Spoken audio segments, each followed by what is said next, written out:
What's up mga Chief? Hadi here and welcome to another episode of TEKKASI, Tekken, Kasaysayan, Sibika at Kultura. Bagong lahat, I would like to ask everyone to like and share this video and of course subscribe to my channel. Please. Ganun pa rin. I would like to give shoutouts to the following people. Ermonski, si Vince Ison, Rain Rivera from Davao, Chunk of Funk. Of course, I'd like to give a huge shout outs to Dragon's franchise. If you're craving for pizza and milk tea, especially sa QC area, and like and follow their Facebook page. It's dragonsfranchise.ph, and nasa Instagram din sila at dragonsfranchise. Alright, let's go. So for this episode, we'll be talking about people.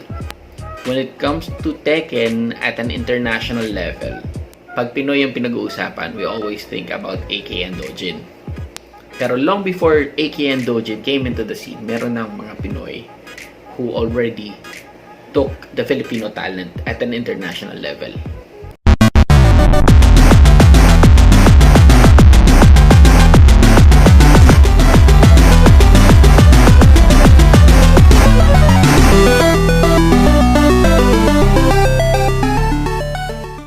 So ayun nga, we're talking about past champions who have made the world recognize Filipino talent. Of course, huge shout outs to Filthy Rich, Richard Bandegi, and Mark Julio, Markman. Sila yung mga naunang Pinoy na naging part ng international Tekken community. So these people that I will be talking about, sila yung kumbaga sa Ghost Fighter. Ghost Fighter. Ano ba? May H eh. Gosh Fighter. May H eh. Ano ba yan? Gosh Fighter. Gosh Fighter. Ba Gosh basa na? Basta yun.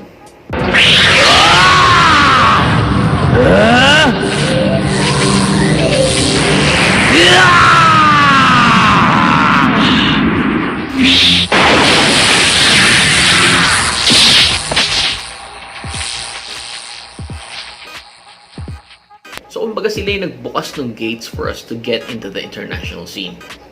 So, we'll be talking about two people. So, the first one is Owen Villadolid. So, kung inabutan nyo siya, swerte nyo kasi he's really a good player. Kung nakalaro nyo siya, there was actually even a point na he got banned from using his main sa tournaments. So, he was a Brian main. Pwede siya sumali ng tournaments as long as hindi siya mag-Brian. I know it's a stupid rule, pero wala naman kasing standard before, so yeah. What can you say about Owen Villadolid? He started back in Tekken Tag 1. He's a Brian Bruce main. He's from EGC, Team EGC. Shoutouts to you guys. Ever Grotesco Commonwealth. In Tekken 4, he was a Steve main. Tapos Tekken 5, he was a Steve Bryan main. And they went to the US in 2005. Tapos yun na, doon na na-recognize yung talent niya by the US players. Sa pagdating nila ng US, naghasik na siya ng lagim, naging laman na siya ng mga forums, and people were talking about him. I tried to recover some of the comments sa kanya, kaya lang medyo mahirap na. Though I found this site, naalala ko yung mga comments, hindi ko lang matrace kung sino yung mga nagsabi. This was in Tekken Saibatsu. The Filipino champ is a god. That is all. That Filipino guy was good. He tore me a new freaking asshole. I hear this Filipino champ dude is fucking sick. Filipino champ, too good. I got brocked. Watch out. Yun yung mga comments ng mga American players kay Owen back then. In terms of achievement naman, in EVO 2008, he became a top 4 finisher. Now, for a Filipino Tekken player, I'd say he is one of the first who was able to reach that far sa EVO. To those people who are watching, who's not familiar with EVO or Evolution Championship, it's like the Olympics. It's the biggest fighting game event in the world. I said he's one of the first kasi hindi siya talaga yung first. Before him, there was Filthy Rich. Back in 2006, he finished 5th place sa Tekken 5. And then 2008 came, si Owen Villadolid finished 4th. A quick fact, he had an interview. There was a video of this na ang pangalan niya sa interview was Owen Aguilar. Na hindi namin alam kung saan galing yung Aguilar. Oh, like first of all, like the people, you know, I go here, I see like a lot of people from around the world, and like everyone's just, you know, they're all cool and stuff. Well, some talk shit, but according to people who was able to talk to Owen, it's purely a misunderstanding. So after nung feat na yun ni Owen, ang sumunod na is in 2014, which was Tekken Tag 2. This was CJR Rada, aka Incognito. Shoutouts to you, man. He finished 5th place, EVO 2014. Tapos fast forward 2019, Alexander Laveras, who we all know as AK, he finished 2nd sa EVO Japan. So ayan, sana bumalik pa si Owen. He still plays every once in a while, pero casual na lang.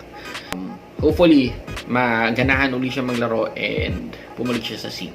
Also, another good personality that I would like to talk about, this guy who is best known for his catchphrase, Walang Jo.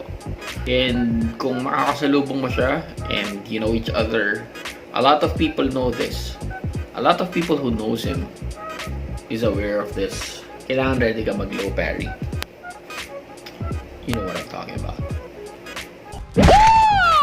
Of course, I'm talking about none other than Carlo Rosella, aka Jinlo. Jinlo also started in Tekken Tag 1, so he's a member of PMS. So those who have been wondering for years kung ano ibig sabihin ng PMS, it means Paggola Mafia style. So idol niya si Maddogjinlo, is a Korean who's a very good Warang player. So yeah, originally si Jinlo was a Warang player back in Tekken Tag 1 and Tekken 5. Kaya naging Jinlo yung moniker niya because since idol niya si Maddogjinlo, yung original IGN niya was Maddogjinlo. Kaya may lo yun because it came from his name, Carlo. So dinugtong niya Maddogjinlo until it evolved, naging Jinlo na lang. So he was the first Filipino international Tekken champion back in 2008. It was a time zone tournament. So nakakatawa yung kwento ni Jinlo kung paano siya naging champion in 2008. Mechanics of the tournament is that each country na may time zone will have a representative. Will have 2 representatives. So nagkaroon ng qualifiers dito sa Pilipinas back in 2008. Hindi nakapag-qualify si Jinlo. Ang representatives supposedly known is H+S, who's a Korean, and si Dax Chua, who's a member of Team UM. Just so happens that si H+S, the champion that time, had to go back to Korea. So by rule of succession, si Jinlo yung next in line since he was 3rd place. Well, it was a Cinderella story. The wild card became a champion. So, hindi to kasama sa prize, pero sa sobrang tuwa ni Harada dun sa nangyari, he gave Jinlo a trip to Japan. And maraming nagsasabi nun na the reason why Jinlo became a champion is because broken si Bob that time in Tekken 6. But he proved everyone wrong when he became a champion again in 2010 after Bob got really nerfed. So ayun, Tekken 5 and Tekken 6 era pa lang, nare-recognize na yung talents ng Pinoy sa international scene. So why am I discussing this? So bakit ko nga ba binibring up yung mga dating champion? Eh hindi naman na sila champion, di ba? Tsaka tagal na yun eh. Well, kasi wala akong magawa. So it's either I make this video or magti-TikTok na lang ako.